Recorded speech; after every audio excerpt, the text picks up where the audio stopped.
Tuhan, mulialah namamu di bumi ini, namamu diagungkan di bumi. Kemuliaanmu di surga mengatasi bintang. Betapa mulia namamu Tuhan.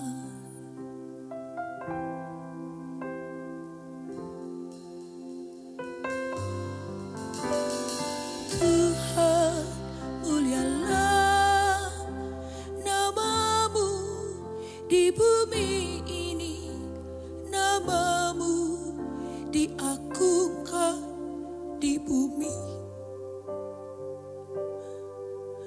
Kemuliaanmu di surga mengatasi bintang. Betapa mulia namamu Tuhan. Bila ku pandang ke langit, bulan dan skala bintang, ku heran Kau memperhatikanku. Kau pilih dan kasihku, memahkotaiku. Sebab itu ku puji Kau selamanya. Tuhan, mulialah namamu di bumi ini, namamu diagungkan di bumi. Kemuliaanmu di surga mengatasi bintang. Betapa mulia namamu Tuhan.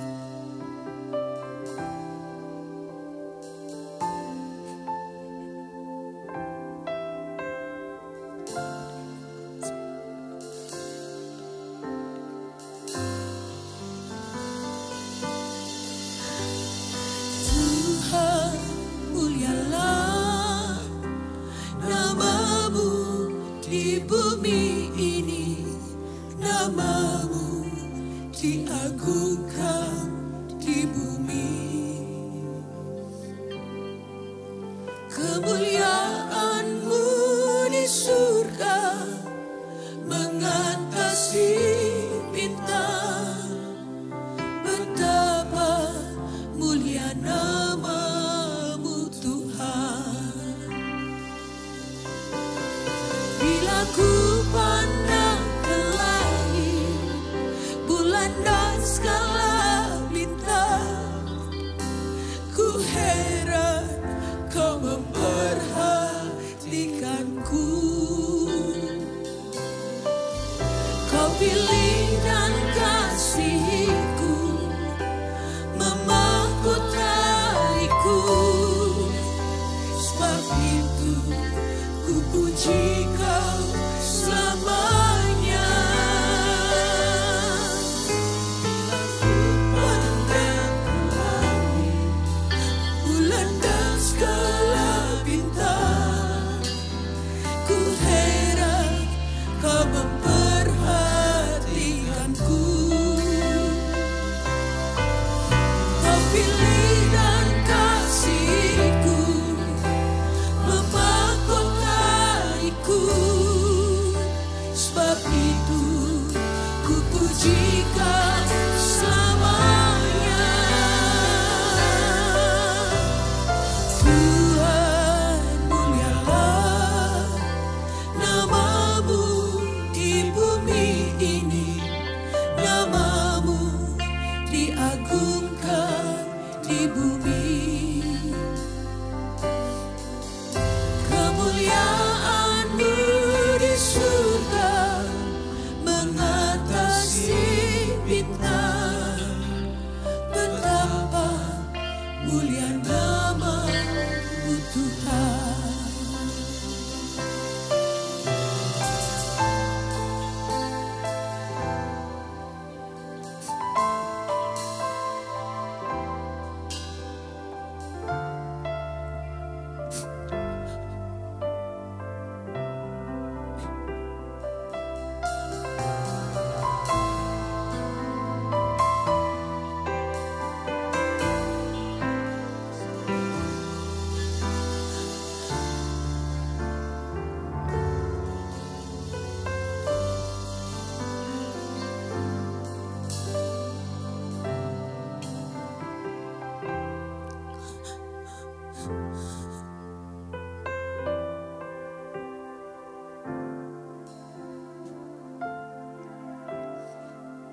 surga di bumi. Kemuliaan-Mu di surga mengatasi bintang. Betapa mulia nama-Mu Tuhan. Kemuliaan-Mu di surga mengatasi bintang.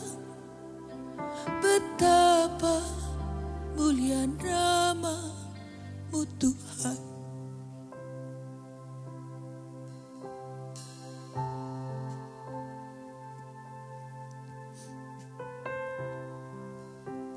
We love you, Lord.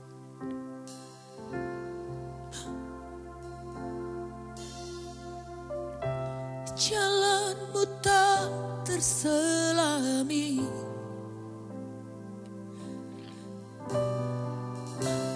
oleh setiap hati kami.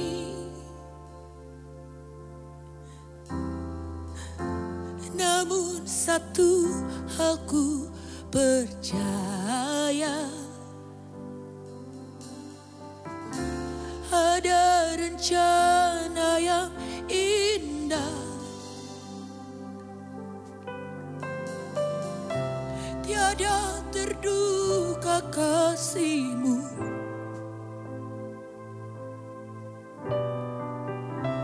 Heran dan besar bagiku.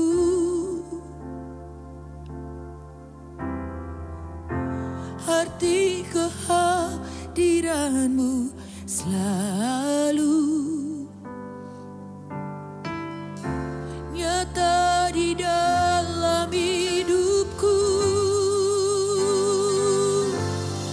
Penyertaan-Mu sempurna, rancangan-Mu penuh damai, aman dan sejahtera walau di tengah badai.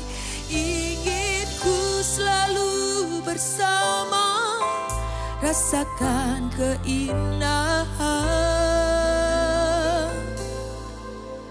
arti kehadiran-Mu Tuhan.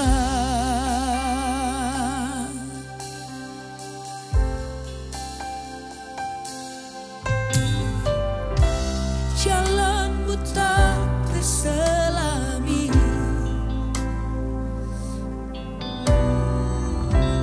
oleh setiap hati kami. terima kasih Tuhan.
Yesus Tuhan, Kau layak dipuji, ditinggikan atas seluruh bumi.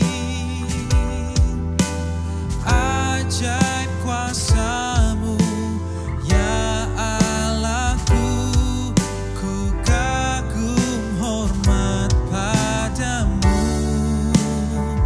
Yesus Tuhan, Kau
Haleluya, terima kasih Tuhan buat anugerah dan kebaikan.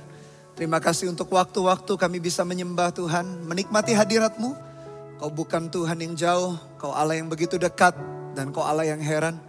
Heran kuasa-Mu, heran kasih-Mu, dan heran rencana-Mu dalam hidup kami. Terima setiap penyembahan kami ya Tuhan, menjadi ekspresi bagaimana kami mencintai, mengasihi Engkau, mengagumi Engkau. Biar firman-Mu menguatkan kami, membebaskan kami, menyembuhkan kami, menyelamatkan kami. Lawat kami dimanapun kami berada ya Tuhan. Kami duduk di ruangan VIP yang sama yang namanya hadirat Tuhan. Di dalam nama Tuhan Yesus Kristus kami berdoa dan mengucap syukur. Haleluya. Amin. Shalom Bapak Ibu Saudara, senang bisa menyembah Tuhan bersama-sama dengan Anda. Saya yakin kita semua merasakan hadirat Tuhan. Dia bukan Tuhan yang jauh, Dia Tuhan yang begitu dekat dengan orang-orang yang hatinya haus dan lapar akan Dia. Dan di Worship Night episode kali ini kita mengangkat tema demikian, Allah yang heran. Memang benar Dialah Tuhan yang mengagumkan, mengherankan bagi kita. Heran kasih-Nya dalam perjalanan hidup kita.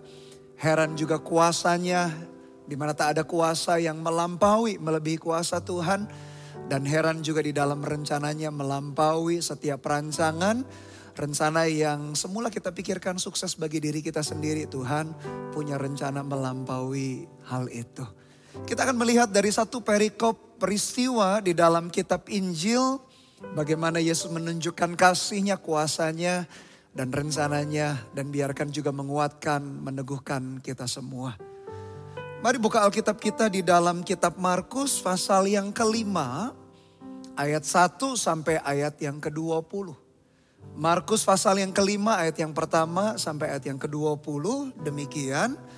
Lalu sampailah mereka di seberang danau di daerah orang Gerasa.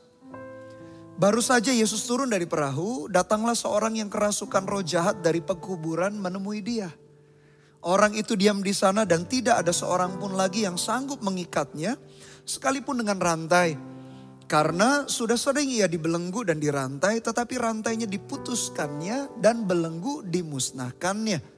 Sehingga tidak ada seorang pun yang cukup kuat untuk menjinakkannya. Siang malam ia berkeliaran di pekuburan dan di bukit-bukit sambil berteriak-teriak dan memukuli dirinya dengan batu. Ayat pertama kembali dikatakan, sampailah mereka, Yesus dengan murid-murid di daerah orang Gerasa.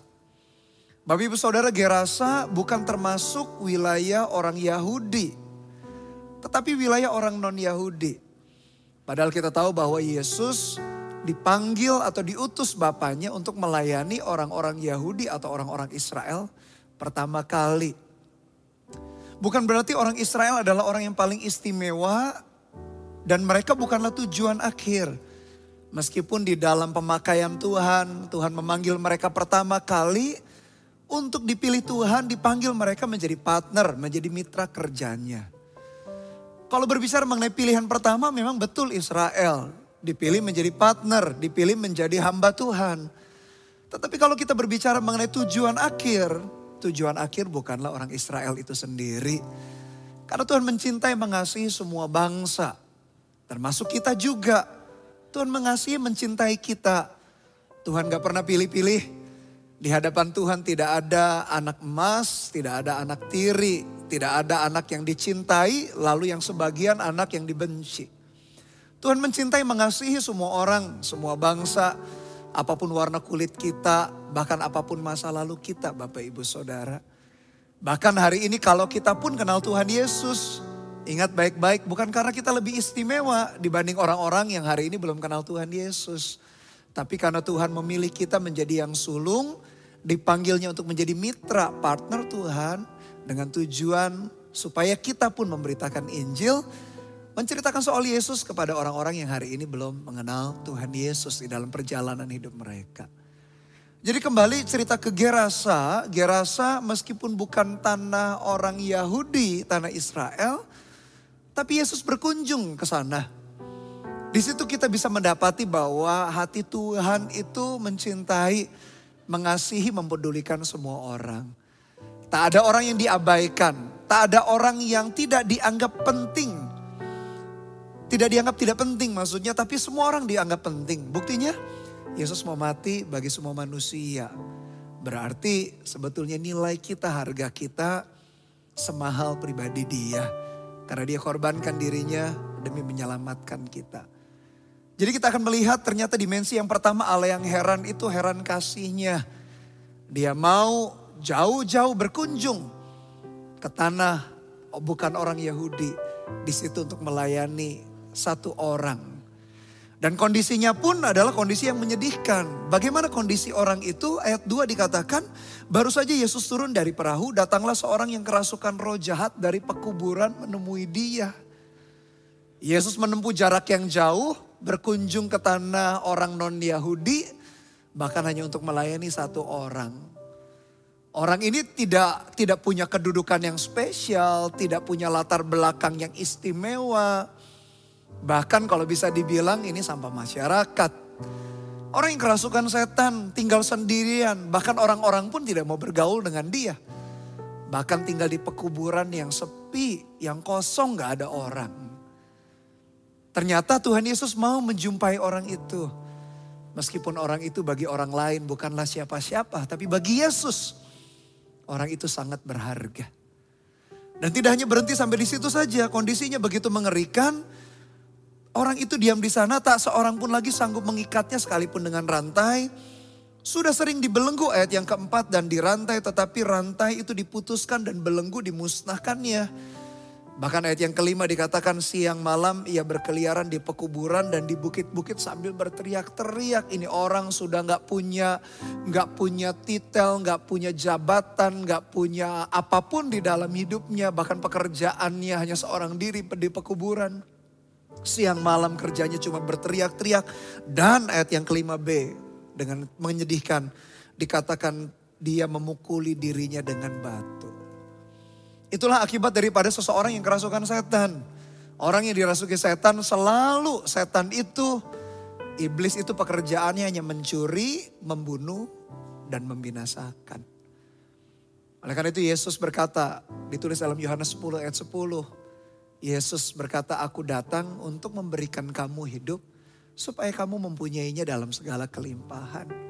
Beda jauh Bapak Ibu Saudara antara iblis dengan Yesus. Yesus datang untuk beri hidup dalam segala kelimpahan lagi. Iblis kebalikannya.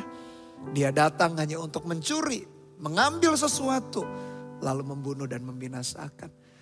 Jadi kalau hari ini kita sudah kenal Tuhan Yesus, jangan tinggalkan dia. Atau sebaliknya kalau hari ini Anda belum kenal Tuhan Yesus dengan sungguh-sungguh, kenalah. Karena rugi sekali kalau seseorang meninggalkan Yesus. Karena di pihak seberang selalu kuasa gelap yaitu iblis. Hanya punya rancangan mencuri, membunuh dan membinasakan. Mengambil, merampas apa yang kita miliki. Bahkan tak ada sisanya. Bahkan jiwa kita pun diseretnya ke dalam kebinasaan yang kekal. Yesus berbeda.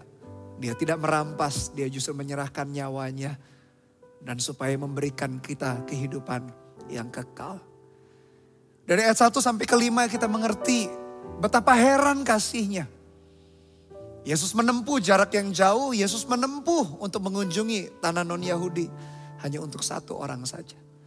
Kalau ada di antara Anda Bapak Ibu Saudara, hari ini merasa tidak berharga. Hari ini merasa masa lalumu membuat engkau memastikan atau menilai dirimu bahwa engkau adalah orang yang tak punya masa depan, orang tak pedulikan. Bahkan mungkin juga engkau berpikir Tuhan pun tak peduli. Dari perikop cerita orang Gerasa ini, biarlah ketakutan, keraguan, kebimbangan kita akan kasih Tuhan sirna. Karena betapa heran Allah kita yang kita sembah Allah yang heran. Dimensi yang pertama heran kasihnya. Dia datang jauh-jauh 2000 tahun lalu dari sorga turun ke atas muka bumi. Untuk mencari kita yang hilang, yang tak berpengharapan, yang kita sendiri sudah putus asa. Kasih Tuhan melampaui segala kondisi kita. Kasih Tuhan melampaui bahkan setiap penilaian terhadap diri kita atau penilaian orang lain terhadap diri kita. Biar sembuhlah kita dengan perkataan bahwa Yesus mengasihi kita apa adanya. Lalu kemudian ayat yang ke-6. Ketika ia melihat Yesus dari jauh, orang Gerasa ini berlarilah ia mendapatkannya lalu menyembahnya. Dan dengan keras ia berteriak. Sebetulnya bukan orang itu yang berteriak, roh jahat yang berteriak. Lewat dirinya tentu saja, apa urusanmu dengan aku, hai Yesus? Anak Allah yang maha tinggi. Demi Allah jangan siksa aku. Karena sebelumnya Yesus mengatakan kepadanya, hai engkau roh jahat keluar dari orang ini. Kemudian ia bertanya kepada orang itu, siapa namamu? Jawabnya, namaku Legion karena kami banyak. Orang yang kerasukan roh jahat itu tahu bahwa Yesus ketika menjejakkan kakinya di daerah Gerasa, getarannya, kuasanya dirasakan oleh roh jahat. Di sini dimensi yang kedua dari Allah kita yang heran itu, heran kuasanya. Tak ada kuasa yang jauh lebih tinggi melampaui kuasa Tuhan Yesus. Semua kuasa di bawah kuasa Tuhan Yesus. Bahkan semua kuasa dan penguasa sudah ditaklukkan di bawah kakinya. Tak ada kuasa yang melebihi kuasa Tuhan. Kalau hari ini kita takut, hari ini kita cemas. Hari ini mungkin ada orang yang berusaha jahat atau berbuat curang dengan kita. Berharaplah kepada Tuhan, Allah yang penuh kuasa itu. Berharaplah kepada Tuhan Yesus, Hakim yang adil itu. Yang tak pernah takut kepada kuasa apapun. Yang tak pernah takut kepada manusia siapapun. Karena kuasanya, karena posisinya, otoritasnya melampaui semuanya. Bahkan orang yang kerasukan roh jahat ini, Yesus tanya siapa namamu? Dia jawab, namaku Legion karena kami banyak. Legion adalah istilah daripada sekelompok pasukan orang Romawi waktu itu. Satu legion kira-kira isinya 3.000 sampai 6.000 pasukan Romawi. Jadi bisa dibayangkan satu orang ini yang kerasukan setan. Dirasuki ribuan roh jahat. Entah berapa ribu. Tapi dia menyebut dirinya Legion. Memperumpamakan dirinya seperti 3.000, 6.000 di dalam satu kesatuan pasukan Romawi. Jumlah yang mengerikan. 6.000 roh jahat ada di dalam satu orang. Tapi kembali Bapak Ibu Saudara, mau 6.000, mau 10.000 roh jahat. Mau ratusan ribu, puluhan ribu, bahkan jutaan berlaksa-laksa roh jahat. Mereka digabungkan kekuatannya sekalipun. Tak pernah bisa sanggup menyaingi kuasa Tuhan Yesus. Oleh karena itu bersyukurlah kalau hari ini kita berjalan bersama dengan Tuhan. Tuhan ada di dalam diri kita. Bukankah dikatakan Yesus itu terlebih besar di dalam diri kita. Bahkan roh yang ada di dalam diri kita, roh Yesus itu, roh kudus itu jauh lebih besar melampaui segala sesuatu yang ada di dunia ini. Sehingga rugilah yang kedua, kalau tadi yang pertama rugi kalau kita tinggalkan Yesus karena Yesus adalah pribadi yang mengasihi. Yang kedua, rugilah kita kalau meninggalkan Yesus. Karena kita sedang mengambil keputusan untuk ikut kepada kuasa yang jauh lebih rendah dibanding Tuhan Yesus kalau kita meninggalkan Tuhan. Tetapi bersyukurlah kalau kita berada dekat dengan Tuhan. Kita berada dalam perlindungan Tuhan. Kita berjalan bersama-sama dengan Dia di dalam rencana dan kehendaknya.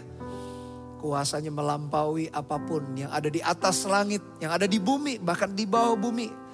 Tak ada kuasa yang sanggup menyaingi kuasa Tuhan. Oleh karena itu kita perlu menaklukkan diri kepada Dia. Kalau ada di antara Anda justru meninggalkan Tuhan, berkompromi dengan kuasa gelap, dengan ilah-ilah lain.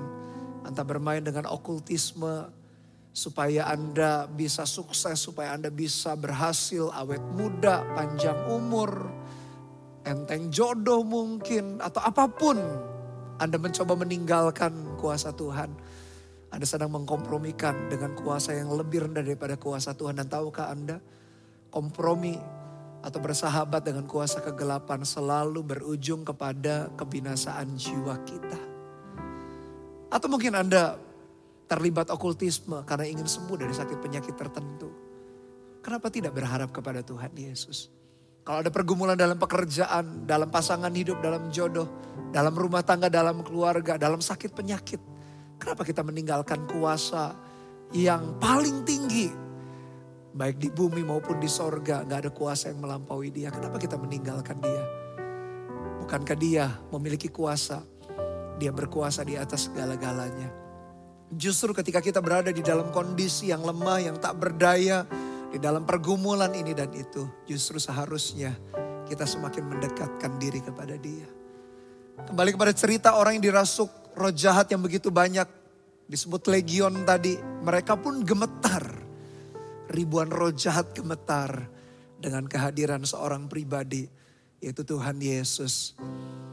Di mana Tuhan berkuasa atas segala-galanya. Lalu ayat yang ke-11 dikatakan demikian, adalah di sana di lereng bukit sejumlah besar babi sedang mencari makan. Lalu roh-roh itu meminta kepadanya, katanya, suruhlah kami pindah ke dalam babi-babi itu, biarkanlah kami memasukinya. Yesus mengabulkan permintaan mereka, lalu keluarlah roh-roh jahat itu dan memasuki babi-babi itu.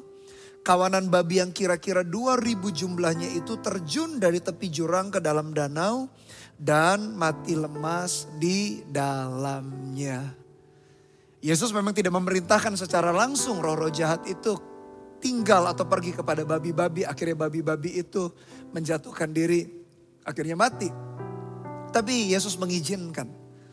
Kenapa Yesus mengizinkan? Karena bagi Yesus melihat lebih berharga satu orang. Meskipun mungkin dibilang orang itu orang gila, orang gak waras, orang kerasukan. Bagi Yesus tetap manusia, satu manusia jauh lebih berharga. Daripada bahkan ribuan ekor babi sekalipun.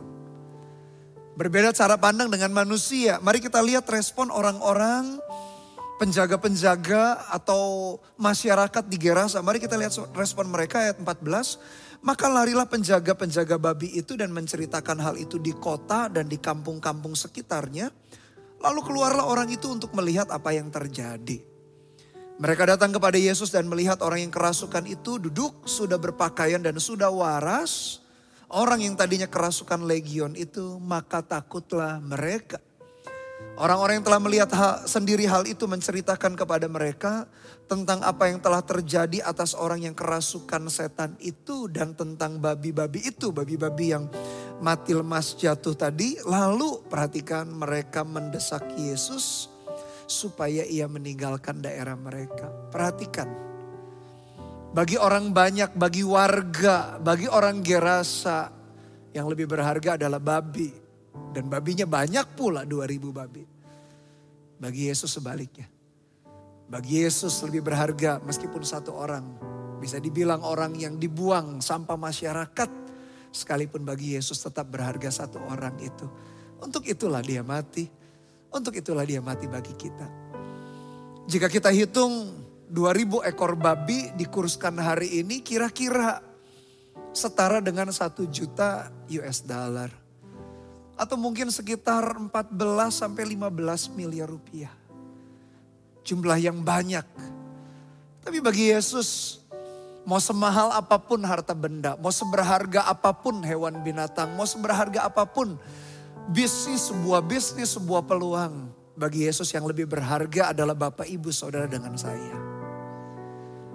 Kalau kita hari ini hari ini kita menjadi korban kerugian dalam pekerjaan bisnis kita.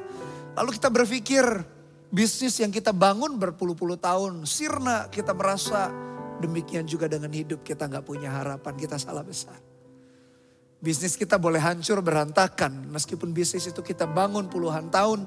Harganya mungkin entah berapa ratusan juta, puluhan juta atau miliaran, puluhan atau ratusan miliar. Bagi Tuhan tetap Anda yang berharga. Kehilangan harta hanya kehilangan sesuatu saja. Tidak pernah kehilangan segala-galanya. Jangan pernah bayangkan atau bandingkan harga diri Anda dengan segala sesuatu di atas muka bumi. Karena Yesus telah mati bagi kita, berarti harga kita semahal diri Tuhan Yesus. Karena dia tukarkan dirinya untuk membeli kita, untuk menebus kita. Kalau hari ini kita merasa terbuang, hari ini kita merasa gak berharga, dengarkan baik-baik Bapak Ibu Saudara. Kita semua sangat berharga di mata Tuhan. Heranlah kasihnya, heranlah kuasanya.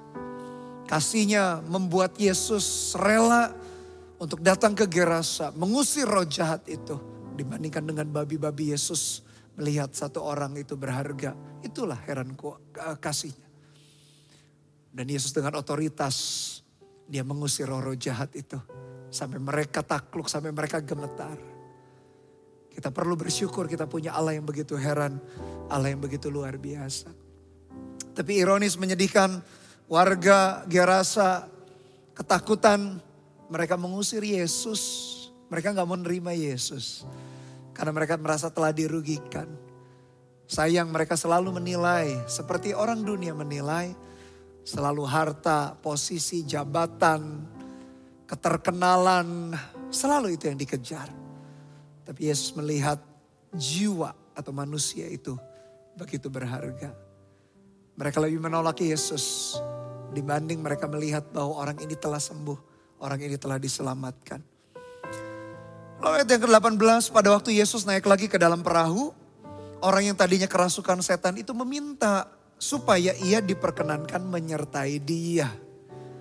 Yesus tidak memperkenankannya, tetapi ia berkata kepada orang itu, pulanglah ke rumahmu, kepada orang-orang sekampungmu dan beritahukanlah kepada mereka segala sesuatu yang telah diperbuat oleh Tuhan atasmu dan bagaimana ia telah mengasihani engkau. Orang itu pun pergilah dan mulai memberitakan di daerah Dekapolis segala apa yang telah diperbuat Yesus atas dirinya dan mereka semua menjadi heran. Orang yang telah disembuhkan dari kerasukan setan ingin berterima kasih kepada Tuhan dengan cara menyerahkan hidupnya. Dia mau mengikuti Yesus kemanapun. Sebuah motivasi, sebuah keputusan yang sungguh betul-betul hebat. Dan Yesus tentu saja senang dengan keputusan itu. Tapi Yesus tidak mengizinkan orang ini mengikuti mereka atau termasuk ke dalam 12 bilangan rasul. Memang orang gila ini atau orang kerasukan ini tidak termasuk bilangan 12 rasul. Karena Tuhan punya rencananya tersendiri atas 12 rasul itu. Bukan berarti Tuhan pilih kasih. Pemakaian Tuhan satu dengan yang lain bisa berbeda. Kita gak bisa iri melihat kenapa Tuhan kau memakai orang itu di karunia tertentu. Kenapa engkau memakai orang itu di area, di wilayah tertentu. Setiap orang Tuhan beri karunianya. Setiap orang Tuhan beri wilayah pelayanannya. Setiap orang Tuhan beri kepercayaannya, bahkan kapasitasnya. Semua orang Tuhan punya rencana yang spesial, yang unik masing-masing. Kita gak bisa membandingkan diri satu dengan yang lain. Kalau membandingkan dalam pengertian kita belajar dari orang lain boleh. Kita termotivasi dari orang lain boleh. Mungkin kita selama ini suam-suam kuku orang-orang lebih on fire. Kita belajar dari mereka harus bahkan supaya kita pun on fire. Tapi membandingkan antara wilayah pelayanan, antara karunia, jangan seperti itu karena Tuhan punya tugas, punya rencana, punya panggilan spesifik masing-masing kita.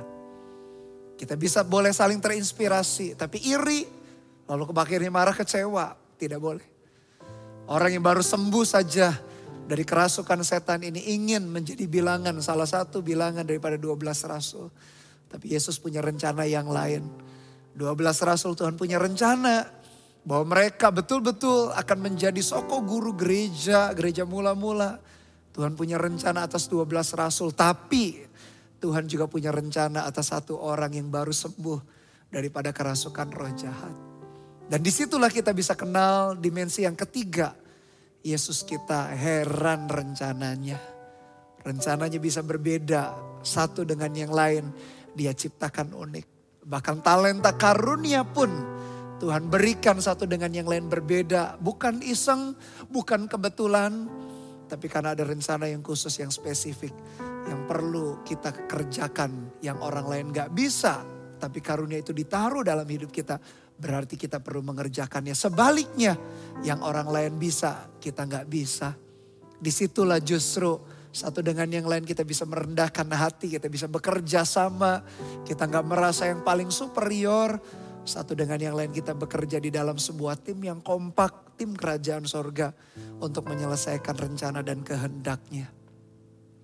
Heran akan rencananya pun berbicara mengenai, mungkin selama ini kita berpikir hidup kita cukup ketika kita punya pekerjaan mapan, keluarga yang bahagia, pendidikan yang oke, kesehatan yang baik, lalu kita berkata that's it hidup kita. Padahal rencana dan kehendak Tuhan melampaui semuanya itu. Tuhan tak pernah mendesain hidup manusia, menciptakan manusia lalu mendesainnya supaya kita hanya sukses dan berhasil bagi diri kita. Jadi kalau hari ini kita punya keluarga yang baik, puji Tuhan, mengucap syukur untuk itu. Kita bisa mengecap pendidikan yang baik, puji Tuhan dengan itu. Kita punya kesehatan yang Tuhan pelihara, mengucap syukurlah.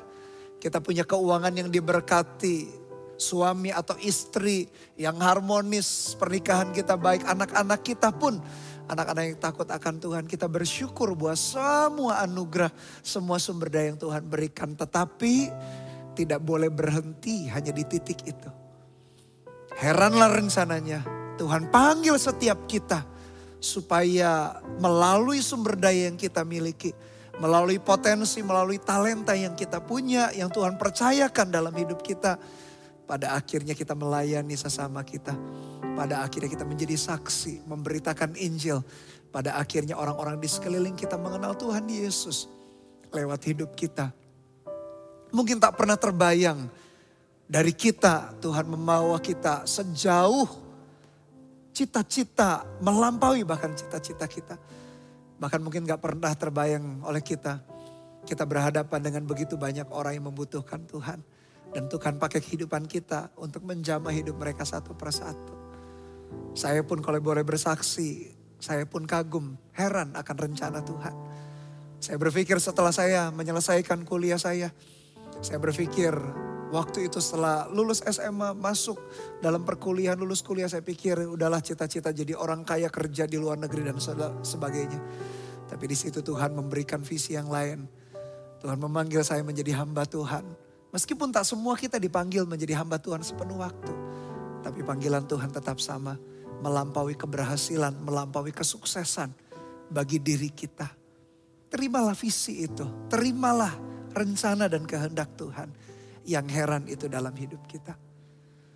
Kembali kepada cerita orang yang kerasukan setan di Gerasa itu. Memang dia tidak termasuk ke dalam bilangan 12 daripada Rasul Yesus. Tapi jangan salah, Tuhan tetap pakai dia. Tuhan tetap mengurapi dia. Tetap Tuhan mengutus dia untuk memberitakan Injil, untuk melayani orang-orang. Apa yang dia lakukan ayat yang ke-20?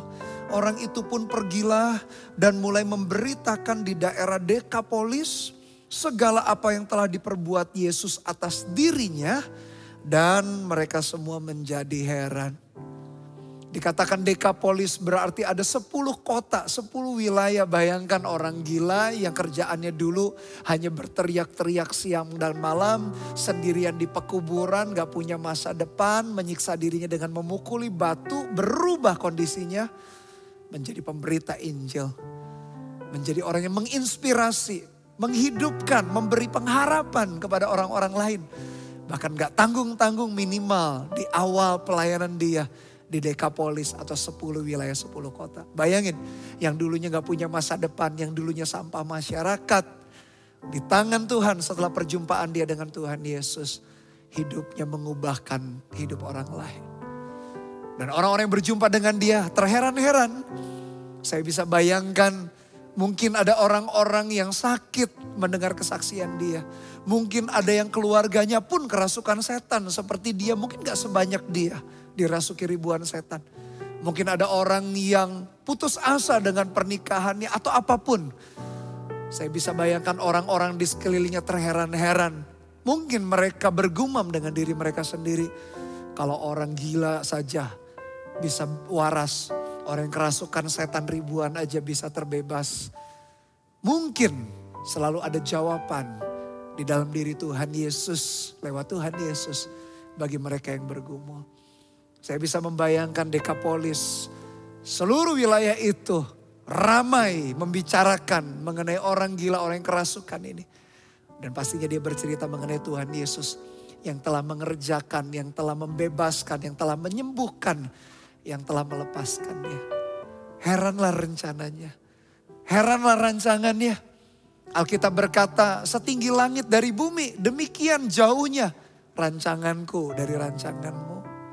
Bahkan rancangan kita yang hanya sukses berhasil bagi diri kita saja diangkat Tuhan melampaui sukses bagi diri kita. Bayangkan orang Gerasa ini bukan hanya punya cita-cita sukses bagi diri. Kalau bisa dibilang dia minus.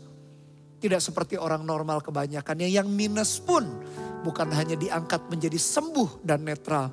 Diangkat tinggi melampaui itu. Di dalam rencana dan kehendak Tuhan. Betapa heran rencana yang Tuhan miliki dalam perjalanan hidup kita. Jangan pernah sia-siakan. Jangan pernah putus asa. Jangan pernah anggap rendah dirimu. Jangan pernah menghakimi dirimu. Lalu berkata, memang aku bukan siapa-siapa. Gak mungkin Tuhan pakai. Gak mungkin ada rencana Tuhan yang mulia. Gak mungkin Tuhan bisa urapi. Gak mungkin Tuhan bisa pakai aku untuk menjadi pemenang jiwa. Atau tidak mungkin bisa membawa pemulihan bagi orang lain. Dengarkan baik-baik firman Tuhan dalam hidup kita. Kalau dia sanggup menyembuhkan orang gila, orang yang tak waras, yang kerasukan setan ribuan. Dia pun sanggup menyembuhkan Bapak, Ibu, Saudara, dan saya. Bukan hanya kesembuhan secara fisik, bahkan kesembuhan secara jiwa pun. Hingga roh kita pun dipulihkan. Allah yang heran, kita bersyukur kita punya Allah yang luar biasa heran. Heran kasih-Nya, Dia melampaui setiap kondisi kita. Heran kuasanya, tak ada kuasa yang jauh lebih tinggi daripada kuasa Tuhan Yesus. Heran rencananya, kita yang hidup hanya untuk diri kita diangkatnya. Punya visi, punya rencana tujuan untuk menjadi berkat bagi orang lain. Bahkan kita yang sudah minus, Tuhan angkat untuk menjadi berkat bagi orang lain. Terima anugerah-Nya. Haleluya. Mari arahkan hati kita kembali kepada Tuhan. Kita satukan hati kita di dalam berdoa. Tuhan, terima kasih buat firman-Mu yang begitu indah. Terima kasih buat peristiwa yang tercatat dalam kitab Injil. Kayak belajar betapa heran kasih-Mu. Melampaui pelanggaran, melampaui stigma orang. Orang menganggap kami tak berharga sampah. Kasih-Mu melampaui. Heran kuasa-Mu Tuhan, tak ada kuasa yang lebih tinggi dibanding Kau. Bahkan ribuan, ratusan ribu, mungkin laksa-laksa. Roh jahat pun gemetar berhadapan dengan Kau dan heran rencana-Mu. Berkati umat-Mu ya Tuhan. Berkati umat-Mu di dalam nama Tuhan Yesus. Terima kasih Tuhan, haleluya. Haleluya Yesus, terima kasih. Haleluya, terima kasih Tuhan. Sungguh dahsyat keajaiban-Mu,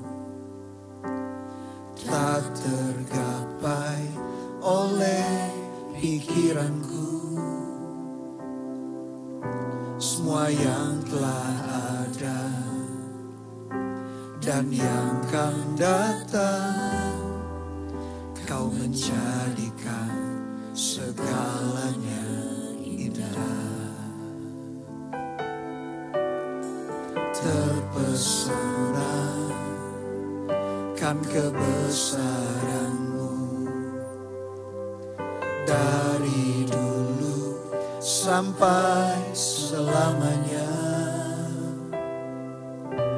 Penuh kuasa takkan berubah. Ku naikkan syukurku kepadamu Tuhan. Biar pengagungan sampai di hatimu, Yesus Tuhan dan Rajaku. Kau lebih megah dari yang termegah. Terimalah sembahku. Hanya Kau yang ada di tata. Terima kasih Tuhan, dahsyat keajaiban-Mu. Haleluya. Sungguh dahsyat keajaiban-Mu, tak tergapai oleh pikiranku. Semua yang telah ada dan yang akan datang, Kau menjadikan segalanya indah. Terpesona kebesaran-Mu dari dulu sampai selamanya. Penuh kuasa, takkan berubah. Ku naikkan syukurku kepadamu Tuhan. Biar pengagungan sampai di hatimu, Yesus Tuhan dan Rajaku. Kau lebih megah dari yang termegah. Terimalah sembahku, hanya Kau yang ada di tata. Biar pengagungan sampai di hatimu, Yesus Tuhan dan Rajaku. Kau lebih megah dari yang termegah. Terimalah sembahku, hanya Kau yang ada di tata. Ini pengakuan kami sekali lagi ya Tuhan, sungguh dahsyat keajaiban-Mu. Sungguh dahsyat keajaiban-Mu, tak tergapai oleh pikiranku. Semua yang telah ada dan yang akan datang, Kau menjadikan segalanya indah. Haleluya Yesus. Terpesona kan kebesaran-Mu dari dulu sampai selamanya. Penuh kuasa, takkan berubah. Ku naikkan syukurku kepadamu Tuhan. Haleluya. Biar pengagungan sampai di hatimu, Yesus Tuhan dan Rajaku. Kau lebih megah dari yang termegah. Terimalah sembahku, hanya Kau yang ada di tata. Ini pengagungan kami bagimu. Biar pengagungan sampai di hatimu, Yesus Tuhan dan Rajaku. Kau lebih megah dari yang termegah. Terimalah sembahku, hanya Kau yang ada di tata. Ini kegaguman kami akan Engkau. Biar pengagungan sampai di hatimu, Yesus Tuhan dan Rajaku. Kau lebih megah dari yang termegah. Terimalah sembahku, hanya Kau yang ada di tata. Ini penyembahan kami untuk Engkau Yesus yang mengherankan. Kau bagi kami. Kuasa-Mu mengherankan, kasih-Mu mengagumkan, rancangan-Mu melampaui rancangan kami Tuhan.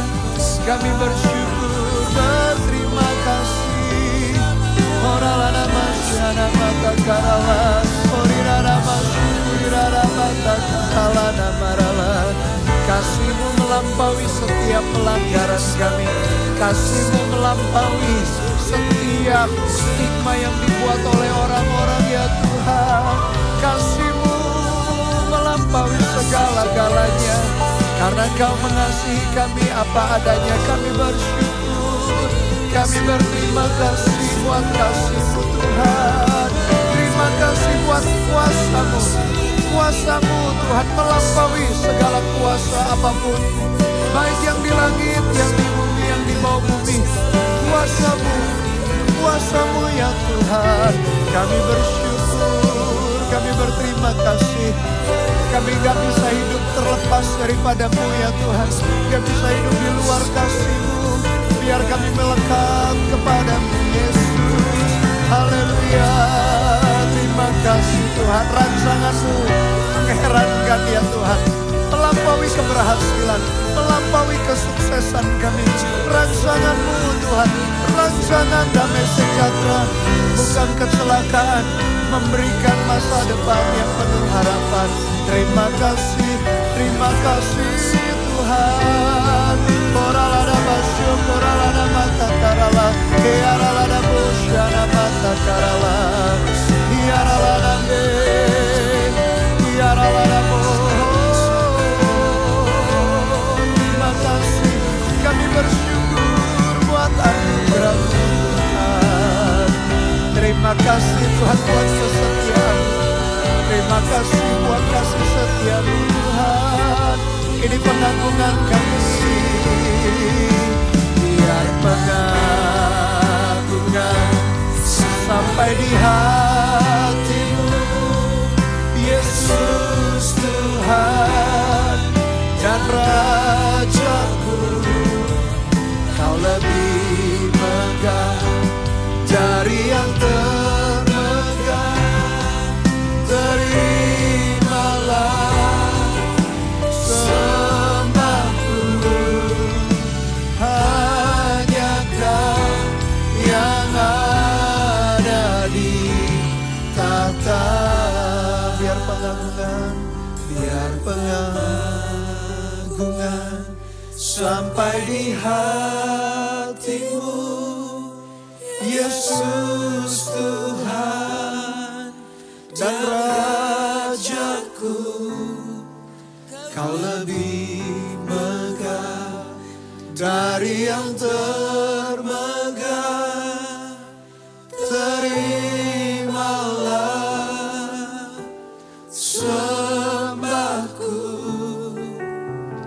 hanya Kau yang ada di tata. Kami tahu Engkau dekat dengan kami ya Tuhan. Engkau bukan Allah yang jauh, Engkau begitu dekat. Ketika ada hati yang haus dan lapar akan Engkau. Ketika kami menyembah Engkau, memuji Engkau, Engkau hadir Tuhan. Dari waktu sewaktu kita menyembah, ada kesan di dalam hati. Ada seorang anak muda yang sudah 7 kali berusaha mengakhiri hidupnya, bunuh diri. Tapi selalu Tuhan selamatkan, Tuhan luputkan, bahkan sampai hari ini. Bukankah kasih-Nya begitu heran, melampaui keputusasaan-Mu? Mungkin di dalam perjalanan hidupmu, kau telah banyak diejek, dibully, dihina. Bahkan berulang kali di-abuse. Kasih Tuhan melampaui. Kalau orang menganggap engkau sampah, menganggap engkau tak berharga. Sangat heranlah Allah yang kita sembah, karena heranlah kasih-Nya. Orang tak mempedulikan, orang mengabaikan, orang menghina, memandang rendah, merendahkan sekali. Tapi Tuhan, kasih Tuhan melampaui. Oleh karena itu buka hatimu, izinkan kasih Tuhan memulihkan hatimu yang luka. Kasih Tuhan membalut setiap luka hati di dalam nama Tuhan Yesus Kristus. Karena kita punya Allah yang begitu heran-heran kasih-Nya. Tuhan mau mengunjungi daerah Gerasa hanya untuk menyelamatkan bukan banyak orang, bukan ribuan, bahkan ribuan roh jahat dari ribuan roh jahat bahkan. Tapi hanya satu orang. Itulah kasih Tuhan kita. Terima kasihnya di dalam nama Tuhan Yesus Kristus. Dia mengasihi, dia mencintai, bahkan melampaui setiap kesalahan pelanggaran. Bukan berarti dia kompromi atau dia senang dengan dosanya. Tuhan tetap adalah Allah yang Maha Kudus. Dia tak kompromi dengan dosanya. Tapi dia mengasihimu. Bahkan apapun kondisimu, Tuhan mengasihi. Yang kedua, heranlah kuasanya. Kalau hari ini mungkin ada beberapa orang yang mulai meninggalkan ketergantungan kita kepada kuasa Tuhan. Lalu mulai menganggap kuasa-kuasa di luar Tuhan bisa memberikan jawaban. Bisa memberikan kekayaan, bisa memberikan jodoh, bisa memberikan koneksi tertentu atau posisi tertentu, jabatan tertentu. Jangan pernah kompromikan. Gak ada kuasa yang jauh lebih tinggi melampaui kuasa Tuhan Yesus. Kembalilah lagi kepada dia. Terakhir yang ketiga, izinkan rencana dan kehendaknya terjadi di dalam hidupmu. Melampaui kesuksesan pribadimu atau melampaui kegagalan hidupmu yang masih minus. Tuhan membawa mengangkat Bapak Ibu Saudara dan saya untuk bisa menyelesaikan kehendak dan rencana Tuhan. Izinkan saya juga berdoa bagi Bapak Ibu Saudara supaya Anda mengalami rancangan Tuhan yang begitu besar, yang begitu mulia. Tuhan, hamba mau menyerahkan setiap umatmu dimanapun mereka berada. Biar kami bisa memandang tujuan Tuhan yang begitu tinggi, yang melampaui mimpi, melampaui cita-cita kami. Tuhan pakai setiap kami ya Tuhan. Menjadi berkat dimanapun kami pergi, dimanapun kami berada. Orang-orang mengalami Tuhan, mengalami jamahan Tuhan. Berkati ya Tuhan. Tanamkan kembali benih, visi sorga itu. Rencana sorga itu dalam setiap hati. Supaya kami terus berjalan bergerak dalam rencana dan kehendak Tuhan. Berkati umatmu di dalam nama Tuhan Yesus. Dan Bapak Ibu Saudara, tidak ada berkat yang lebih tinggi daripada berkat ini. Yaitu menerima dia sebagai Tuhan dan Juru Selamat pribadi.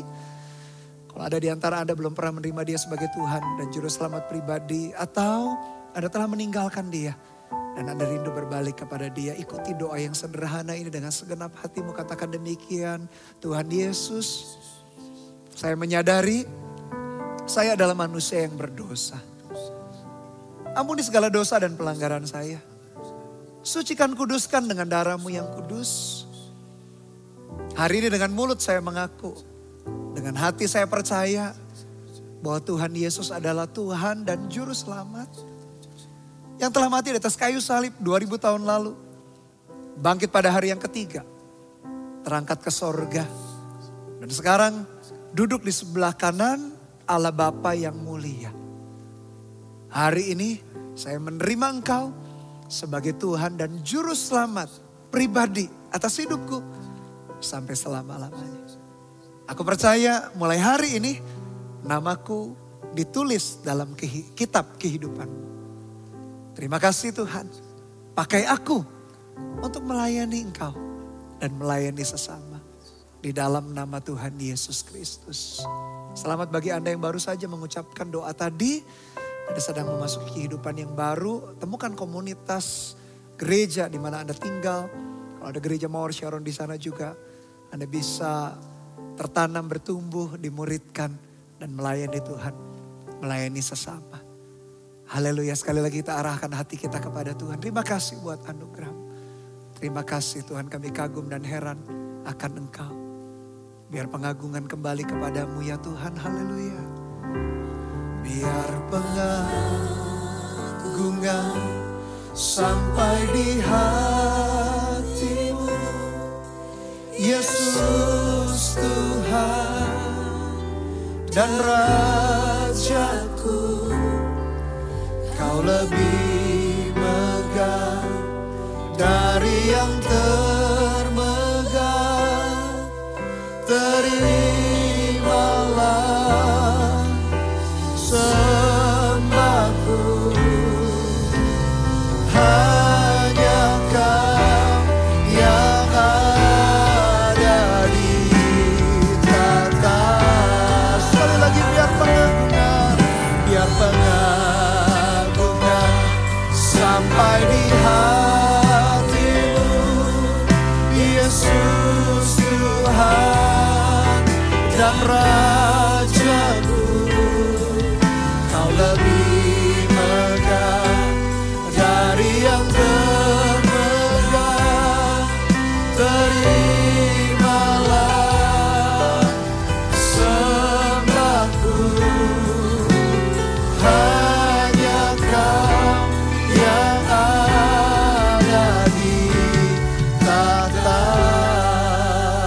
Terima kasih ya Tuhan. Materaikan firman-Mu dalam hati kami. Dan biar berkat-Mu menyertai kami. Hamba-Mu sebagai hamba Tuhan berdoa. Umat-Mu Tuhan dimanapun mereka berada. Jadikan mereka garam dan terang dunia. Membawa orang-orang yang belum kenal Tuhan atau orang Kristen yang tak sungguh-sungguh hidupnya. Datang kepada Tuhan lewat hidup kami sebagai anak-anak Tuhan. Sertai tuntun setiap langkah hidup kami. Langit di atas kami menjadi sorga terbuka. Tanah di bawah kami menjadi tanah yang subur. Dan mulai hari ini kasih anugerah dari Allah Bapa, kasih setia dari Tuhan Yesus Kristus. Di dalam persekutuan pengurapan Roh-Nya yang kudus. Menyertai kita dari hari ini sampai selama-lamanya. Di dalam nama Tuhan Yesus Kristus. Haleluya. Amin. Haleluya.